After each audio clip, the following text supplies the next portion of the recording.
नमस्कार। आज अपन बात करते हैं हिंदी साहित्य के इतिहास की, जो कक्षा 11 व कक्षा 12 में समान रूप से चलता है। तो हिंदी साहित्य के इतिहास का जो काल विभाजन है वो 4 प्रकार से किया गया है, जिसमें पहला है आदिकाल, दूसरा है भक्ति काल, तीसरा है रीतिकाल, चौथा है आधुनिक काल। इन 4 कालखंडों में इतिहास का विभाजन किया गया है। बात करते हैं आदिकाल का, तो आदिकाल में वीर व श्रृंगार रस की अत्यधिक प्रधानता थी।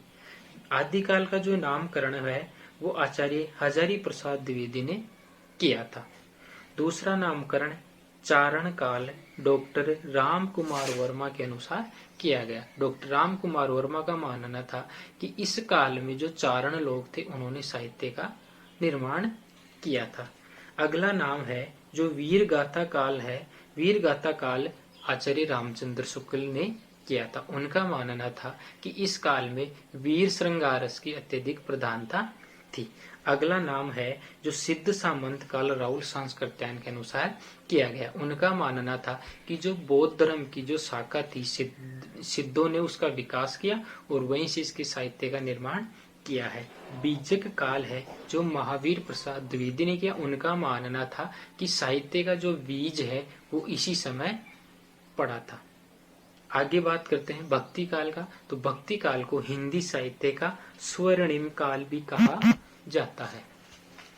भक्ति काल को यहाँ पर अपने 2 भागों में विभाजित किया गया, जिसमें पहला है निर्गुण काव्य धारा और दूसरा है सगुण काव्य धारा। जो निर्गुण काव्य धारा है उसको 2 भागों में विभाजित किया गया है, जिसमें पहला है संत काव्य धारा और दूसरा है सूफी काव्य धारा। जो संत काव्य धारा है उसका प्रतिनिधि कवि कबीरदास जी को माना जाता है, जिन्होंने निर्गुण ब्रह्मा से संबंधित रचनाओं का निर्माण किया था या ज्ञान से संबंधित रचनाओं का निर्माण किया है।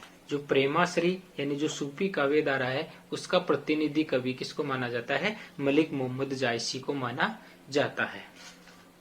आगे बात करते हैं सगुण काव्य धारा की, तो सगुण काव्य धारा का 2 भागों में विभाजित किया गया, जिसमें पहला है राम भक्ति काव्य धारा, दूसरा है कृष्ण भक्ति काव्य धारा। राम भक्ति काव्य धारा का जो प्रतिनिधि कवि है वो तुलसीदास को माना जाता है, जिन्होंने रामचरितमानस का निर्माण किया था। और जो कृष्ण भक्ति काव्य धारा है उसका प्रतिनिधि कवि किसको माना जाता है? सूरदास जी को माना जाता है, जिन्होंने कृष्ण से संबंधित रचनाओं का निर्माण किया। आगे बात करते हैं रीतिकाल को, तो रीतिकाल को आचार्य रामचंद्र शुक्ल ने 3 भागों में विभाजित किया गया।